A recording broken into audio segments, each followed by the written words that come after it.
warahmatullahi wabarakatuh. Waalaikumsalam warahmatullahi wabarakatuh. Sudah lama kita nggak bicara tentang manajemen. Manajemen pendidikan Islam. Materi kuliah kita sudah membahas disiplin ilmu manajemen. Kemarin itu kita sudah membahas bahwa manajemen itu biasanya dibagi kepada tiga bidang. Bidang ilmu manajemen itu biasanya yang pertama adalah manajemen sumber daya manusia, terus kemudian manajemen keuangan. Nah, ada juga manajemen pemasaran. Kita bahas kemarin bagaimana kepegawaian, bagaimana nasib pegawai di dunia pendidikan. Apakah sudah sejahtera atau belum, sudah layak atau belum. Bagaimana kemudian kualitas pendidikan itu bisa diharapkan mutunya, kualitasnya jika sumber dayanya itu bukan sumber daya pilihan. Maksudnya gimana?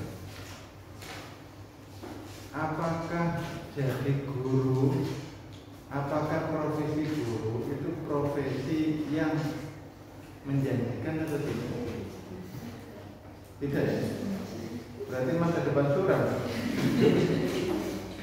Kalau guru itu bukan profesi yang menjanjikan, berarti orang-orang cerdas, orang-orang hebat itu tidak akan memilih profesi guru. Nah, ini akhirnya apa? Orang-orang yang mengelola pendidikan, menjadi guru, menjadi kepala sekolah, akhirnya bukan orang-orang yang memiliki kualitas unggul. Kadang-kadang sebagai guru itu karena terpaksa. Kadang-kadang nggak ada yang lain, adanya cuma dia ini. Itu biasanya kalau guru swasta begitu. Di swasta itu, nah memang ada yang karena passion. Kalau passion kan? Apa itu? Nah, passion. Kamu kok sering bilang passion saya ini? Apa itu passionnya? Penampilan.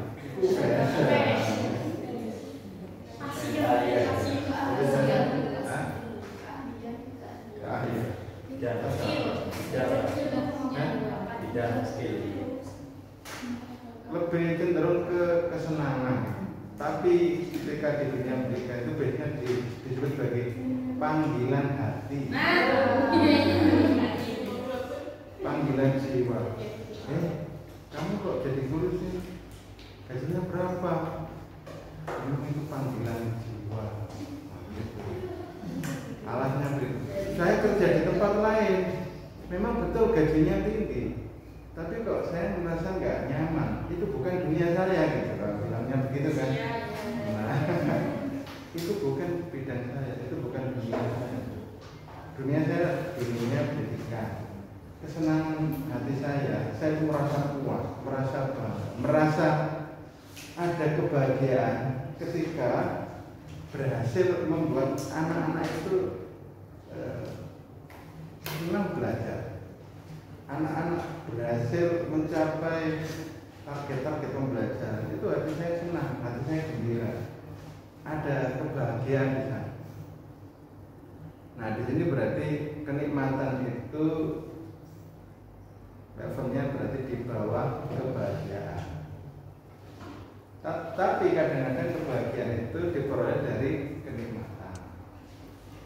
Nah, itu perlu dipahami ya. Jadi kadang-kadang kita itu mendapatkan kenikmatan tapi tidak ada kebahagiaan. Contohnya apa bisa? Kamu makan enak tapi sedang marah-marah sama di depan kamu gitu. Ini rasa makanan yang mestinya enak itu kok jadi gak enak. Gitu ya, Mbak? Enggak ya? Oh, enggak. Oke, Oke, nah sekarang kita kalau berbicara tentang manajemen pendidikan, kita perlu mengingat beberapa landasan yang diberikan oleh orang-orang Islam juga, atau mungkin dalam Al-Quran dan hadis. Tapi ada makalah yang sebetulnya luar biasa dari sahabat Ali radhiyallahu anhu. Pernyataan bukan sahabat Ali.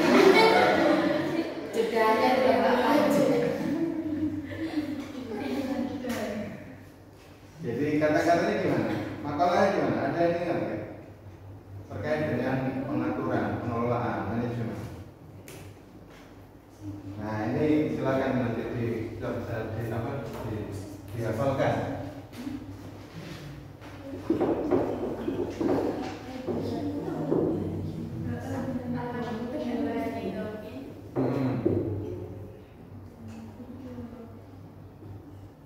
Terus, oke terus.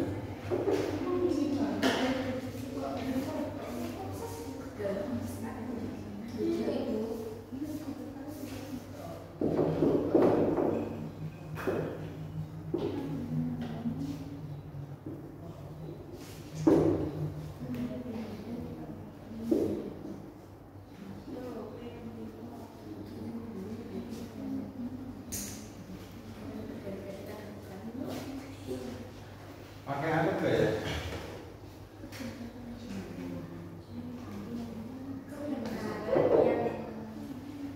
Al-Haqqu bilanirome artinya apa? Kebaikan yang tidak Oleh kebenaran ya, kebenaran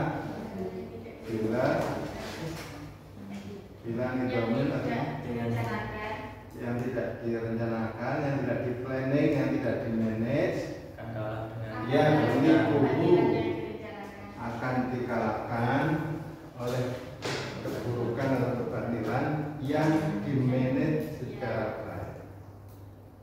Nah, jadi kamu, ajaran Islam kamu, sekolah kamu, madrasah kamu, pondok pesantren kamu, itu kan sebetulnya masuk kategori al-haq.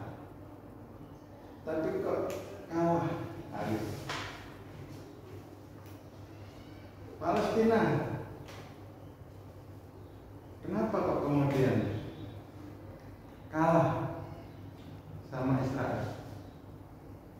Persatuan Arab, coba bayangkan, negara-negara Arab waktu itu perang melawan Israel, kalah. Akhirnya apa? Akhirnya wilayah Israel semakin luas. Sekarang Gaza itu kayaknya nanti akan dicaplok juga oleh Israel. Itu contoh bahwasanya proposisi ini benar. Pernyataan ini real banget, nyata banget. Jadi al-haqqu bilanirgomin ini kayaknya ada alurnya ya. Bilanirgomin yang lebih batil bilanirgomin.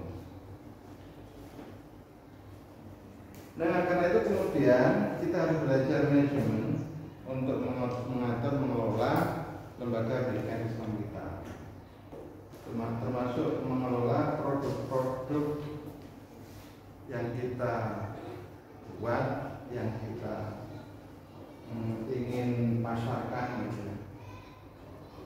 Nah, di pendidikan biasanya kategorinya produk kita itu produk apa? Kalau kita menjual makanan, minuman, itu kan berarti kategorinya berupa produk berupa barang. Kalau pendidikan produk berupa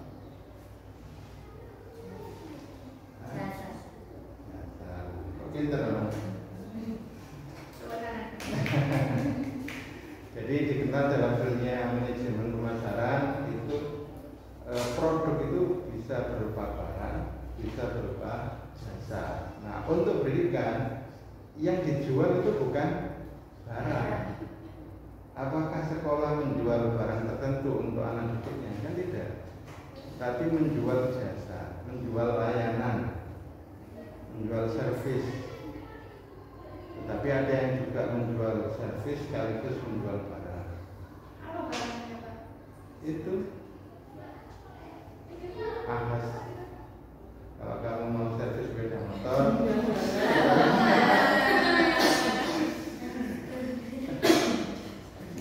spare partnya kan kalau mau ganti itu sudah disediakan.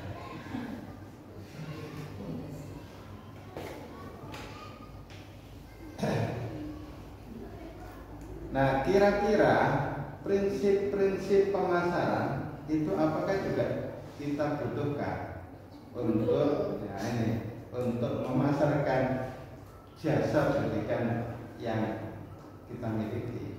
Betul, Pak. Betul ya? Ya. Nah, padahal ini kan kita dalam dunia Islam yang tradisional itu kayaknya seperti yang kemarin saya sampaikan juga ada ini ya, rasa yang kurang enak, rasa takut. Tentunya mempromosikan atau memasarkan jasa bimbingan baca tulis Quran. Sekarang banyak ya, bimbingan tahfidz itu juga sudah banyak ya. Banyak. Nah itu berarti sudah ikut model promosi ya. Nah ada yang salah itu nggak mau begitu, kok kita kayak menjual agama. Banyak sekali yang dijual ya, Pak. Kamu tersangka. Jangan sadis-sadis lah ya. Sekarang agama dijual, gimana itu agama dijual? Coba. Agama kok dijual? Menjual agama itu gimana sih? Kalau menjual pendidikan, apalagi pendidikan agama,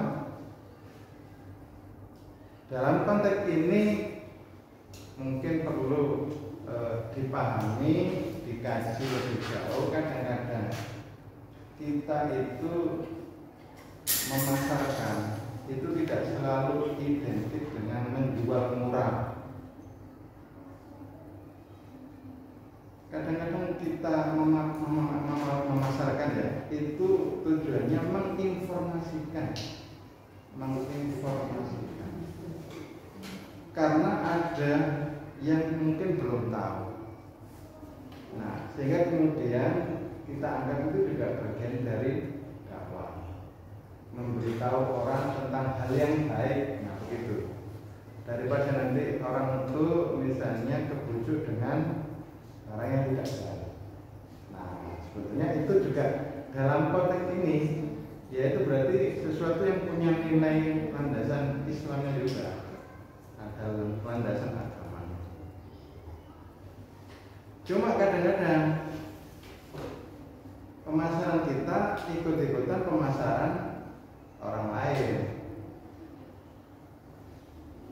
Seperti iklan yang ada di TV. Kamu percaya nggak dengan iklan yang ada di TV? Misalnya ya pakai skincare gitu, terus langsung beli. Nah itu adalah contoh-contoh model pemasaran yang mungkin harus dikaji apakah ini yang harus dilakukan. Bahasa kita sehari-hari itu apa? Cenderung ngecap ya. Ngecap itu tahu kecap nggak? Kecap itu pasti bilang nomor 1, bukan begitu. Kecap nomor 1 adalah itu. Makanya sering orang kita disebut ngecap.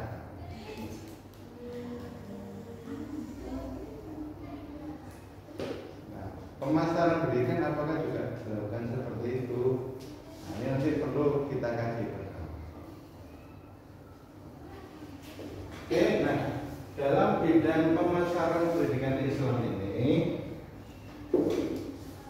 kemarin sudah kita singgung ya sedikit tentang negeri dan swasta. Kalau negeri karena sudah punya brand negeri tadi ya, brandnya itu karena negeri itu udah pasti kualitas, sarana prasarana terpenuhi dan macam-macam ya, sehingga kayaknya negeri itu nggak perlu branding, nggak perlu mengiklankan sedemikian rupa. Nah tetapi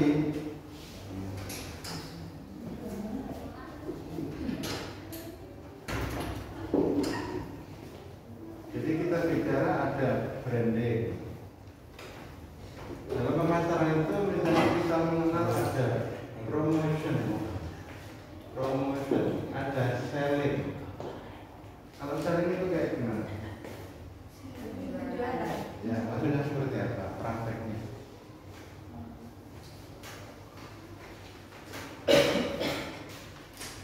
Ya, kalau kamu misalnya di alun-alun ketemu orang jualan, itu saya menjajakan produk yang dijual, menjajakan, selling. Kalau promotion gimana? Promotion. Nah, kalau selling dilakukan itu kalau dalam dunia pendidikan seperti apa? Kalau kampus datang ke sekolah-sekolah, terus kemudian masuk ke kelas, menyampaikan, ayo kamu masuk ke uni, ini pendidikan di sini itu bagus, khususnya PAT itu luar biasa. Gitu. Jadi itu lebih cenderung ke selling, menjajakan. Bagaimana dengan promotion? Kalau kamu melakukan promosi, itu maksudnya apa? Promotion. Sekolah-sekolah ada yang melakukan selling nggak? Kampus sering ya. Kalau kampus ke sekolah-sekolah itu kan. Kalau sekolah ada juga ya. Jadi ada sekolah misalnya MA menugaskan bagian humasnya beserta muridnya misalnya untuk datang ke MTS dalam rangka menjajakan sekolahnya. Itu ada seperti itu. Nah, kalau yang promosi itu seperti apa? Promosi gratis ini, gratis itu gitu ya. Itu promosi ya.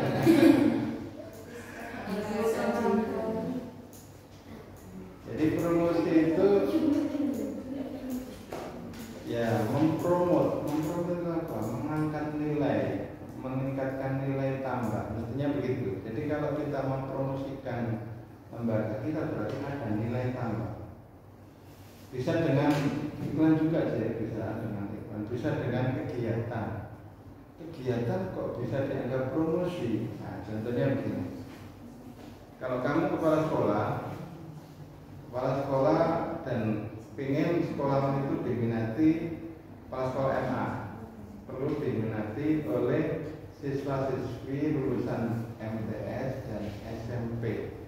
Maka kamu kemudian mengadakan misalnya lomba e-sport atau mungkin lomba futsal. Itu kan sepertinya tidak berhubungan langsung dengan pemasaran, tetapi itu dianggap bagian dari pemasaran karena mempromosikan, meningkatkan nilai tambah, nilai jual dari jasa pendidikan yang diberikan ketika penyelenggaranya baik. Tapi sebaliknya, jika penyelenggaraannya tidak baik, malah justru bumerang. Kalau penyelenggaranya baik, itu nanti akan ada kerja word of mouth. Ngerti apa? Word of mouth.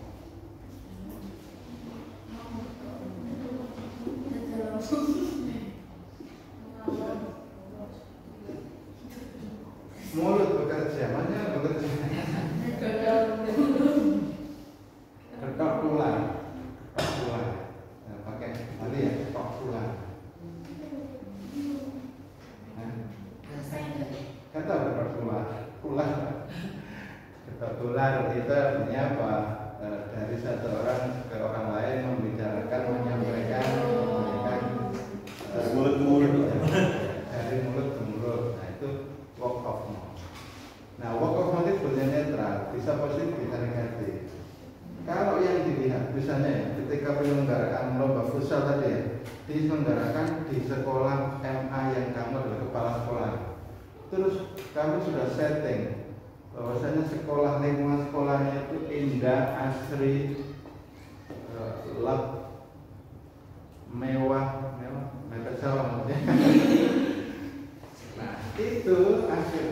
kesan positif itu kalau dari sisi sapras. Tapi kalau dari sisi pelaksanaan pelayanannya, servisnya, ketika ada kedatangan tamu, sambutannya bagus, terus kemudian ada pemberian petunjuk yang jelas, memberikan semacam kejelasan acara dan sebagainya, dan kemudian pelaksanaan kegiatannya juga objektif, adil, sportif gitu ya, maka kesan yang ditimbulkan menjadi baik, sehingga itu mungkin dianggap nanti menaikkan nilai jual dari lembaga tersebut. Nah, itu adalah namanya promotion. Tetapi memang kalau promosi yang lain itu bisa dalam bentuk potongan price-nya ya, atau harganya itu diturunkan. Promosi ini skincare yang dulunya harganya 200 shred gitu ya, tinggal tulis 100 gitu. Nah itu contoh promosi juga. Apakah kemudian sekolah juga melakukan itu? Bisa juga ya, tapi kok kayaknya nggak elok. Misalnya ya, SPP 2 juta shred gitu ya, tinggal jualnya 1 juta ya. Mungkin ada juga, mungkin ada. Kampus-kampus tertentu mungkin ada yang seperti itu. Nah,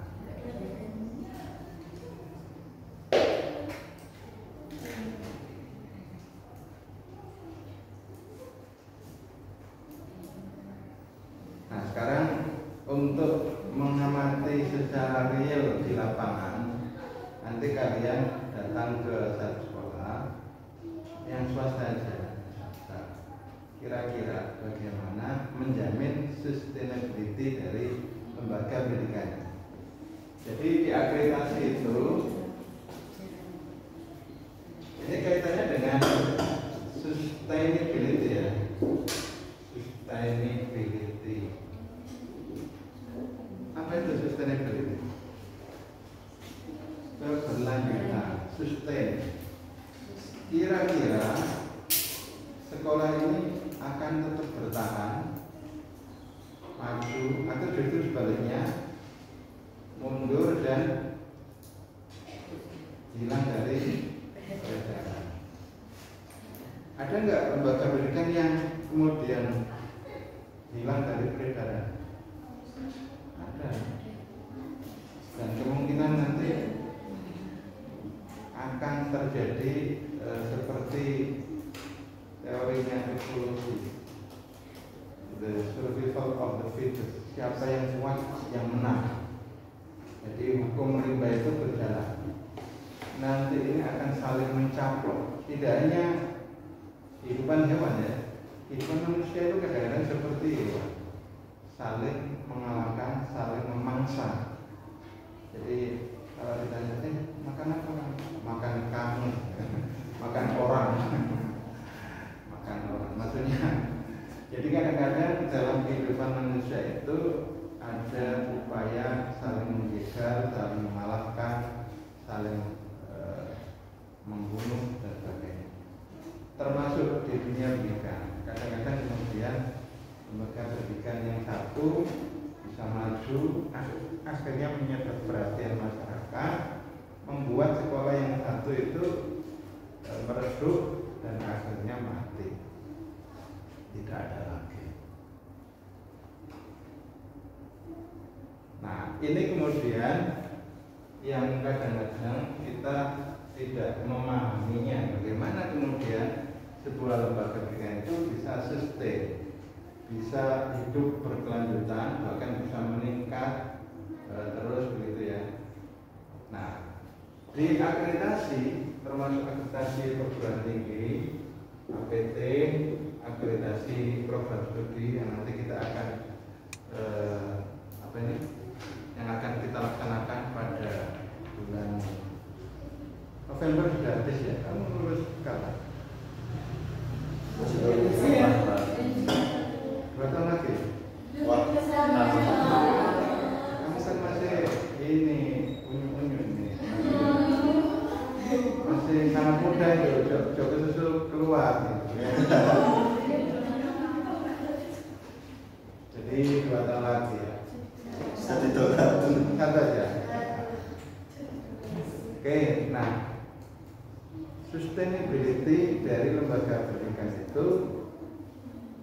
Salah satunya dievaluasi oleh badan akreditasi. Jadi kira-kira lembaga ini itu nanti masih bisa beroperasi nggak 5 tahun ke depan? Jangan-jangan kamu nanti kalau mau legalisir nggak ada lembaga. Misalnya gitu kan, nggak. Ya, jangan sampai terjadi. Makanya harus dijamin bahwasanya kelembagaannya itu sudah berjalan benar. Bagaimana? Dievaluasi oleh orang luar. Akreditasi itu nama lain dari evaluasi. Dievaluasi perjalanan 5 tahun ini sudah benar atau belum? Salah satunya aspek sustainability. Ada nggak langkah-langkah untuk menjamin sustainability? Ada promosi nggak? Ada upaya untuk membuat masyarakat menjadi tertarik nggak dengan lembaga pilihan ini? Atau justru malah sebaliknya pasif, nggak ada upaya-upaya untuk rekrutmen mahasiswa baru misalnya begitu. Nah, itu juga dinilai oleh lembaga akreditasi sehingga nanti dianggap oh lembaga ini layak minimal dapat B atau baik sekali. Oh ini memang terjamin ini sustainability. Ini trennya positif terus naik terus. Wah kemungkinan ini nanti menjadi sekolah unggulan, perguruan tinggi unggulan, bahkan boleh jadi akan menjadi world class university. Nah begitu. Jadi bisa nanti nongkrong di 100 peringkat dunia. Loh kok bisa begitu? Nah kelihatan dari ukuran-ukuran sustainability-nya. Bagaimana promosi dilakukan? Bagaimana penerimaan peserta didik barunya? Ternyata penerimaan peserta didik barunya itu luar biasa. Pendaftarnya itu 1000 yang diterimanya 100. Coba bayangkan. Itu luar biasa. Nah, kamu punya lembaga seperti itu berarti kamu memiliki manajemen yang luar biasa. Lembaga pendidikan di luar negeri juga banyak yang seperti itu. Dan beberapa perguruan tinggi negeri juga mungkin seperti itu. Perguruan tinggi negeri loh ya. Nah, kalau perguruan tinggi negeri kan tadi sudah sangat jelas ya. Nah, yang swasta ini kok bisa sampai segitunya, itu berarti luar biasa. Manajemennya luar biasa, kepala sekolahnya luar biasa. Kamu berarti betul-betul mampu menerapkan ilmu manajemen pendidikan yang saya ajarkan.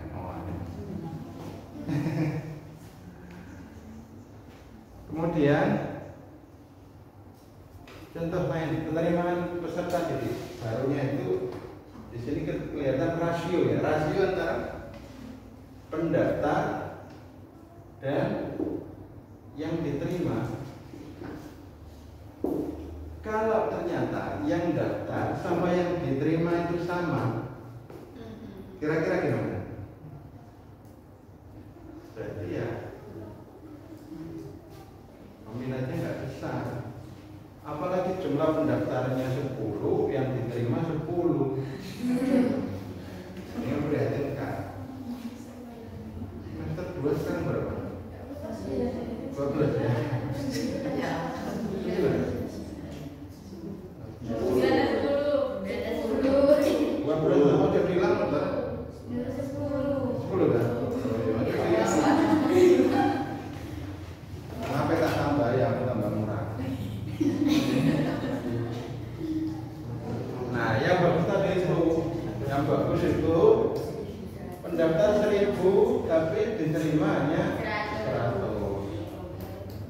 Bisa nggak kamu membuat MTS tertentu yang kamu pimpin nanti itu seperti itu? Bisa nggak?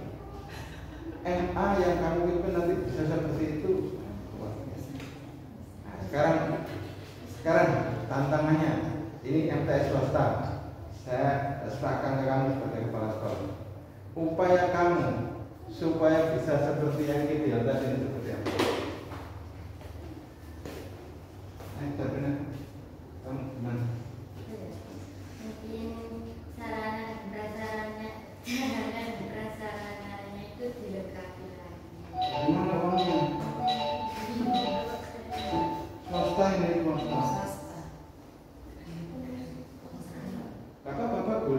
ini mah sudah punya angan-angan, nanti berdoa ya Allah turunkan uang 1 miliar begitu. Apalagi jaminan. Itu aja syarat masalah. Jadi apa kan? Ini sedang interview kepala sekolah. Kamu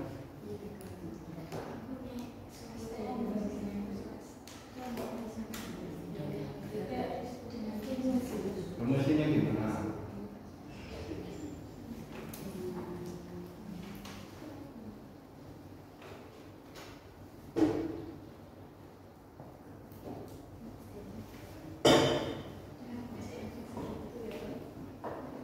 Masih belum kepikir, nanti saya kembali ke kamu.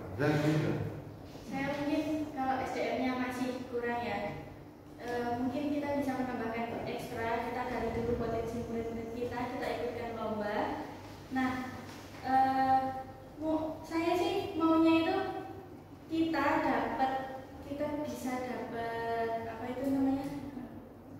Apa sih sumbangan kita dapat? Ya, bisa ya. Itu dari kemampuan siswa-siswi kita yang emang berbakat, bukan kita yang minta-minta. Jadi kita bagusin dulu. Berarti ya kan dari bawah ya. Nah itu nanti kan bisa dibuat untuk sarana prasarananya, kita tingkatkan lagi.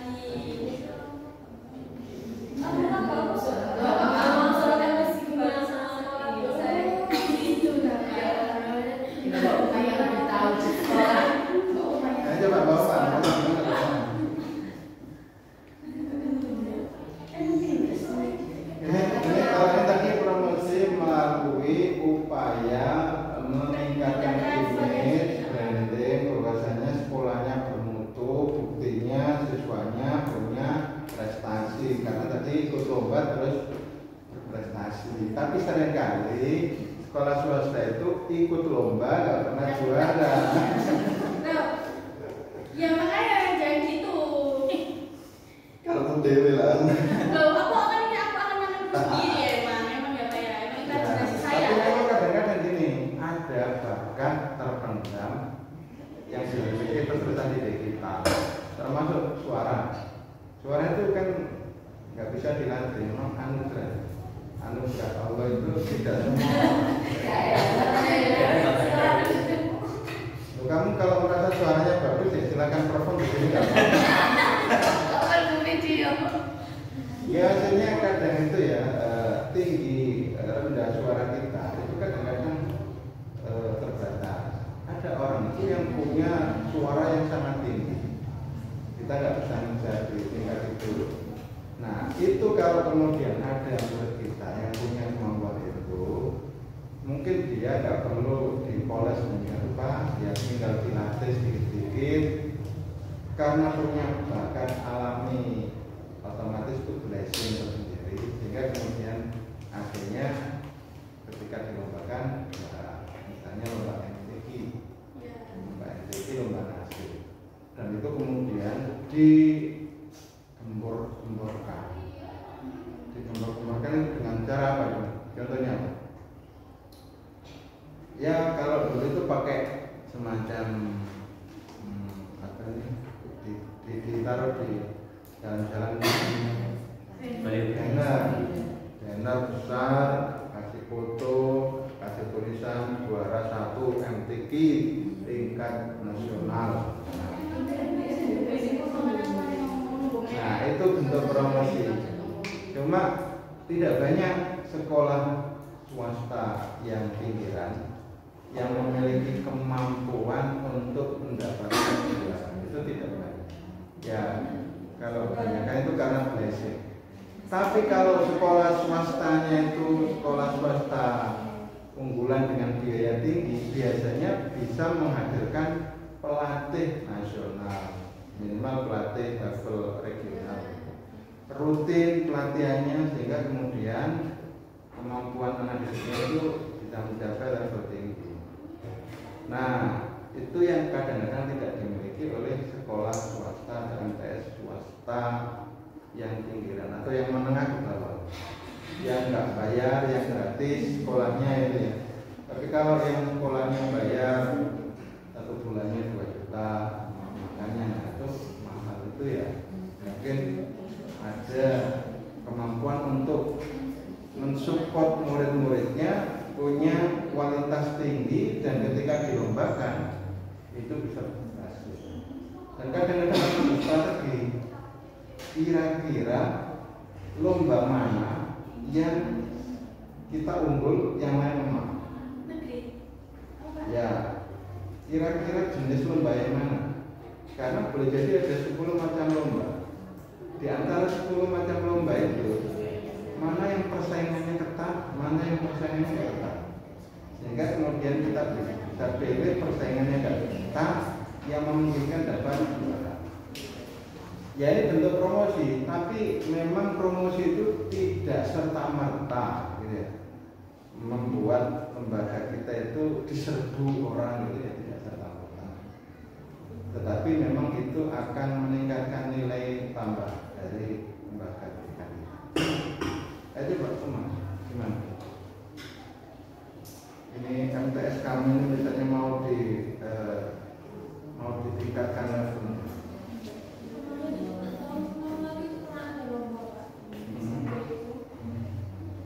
Tingkatnya juga dari kelas tingkat SD tapi hanya kelas 5 sama kelas 6. Itu lomba MTQ sama MHQ. Jadi nanti yang juara bisa dikasih dana pendidikan. Biasanya kalau nggak salah 3 juta. Dan nanti yang masuk nanti itu gratis, biaya kita bisa dipakai. Kalau enggak berarti nggak masuk. Salah satu caranya menarik. Sama promosi itu kan kayak jurinya itu kan dari kalangan sekolah sendiri, jadi gurunya. Gimana gurunya? Gurunya apa?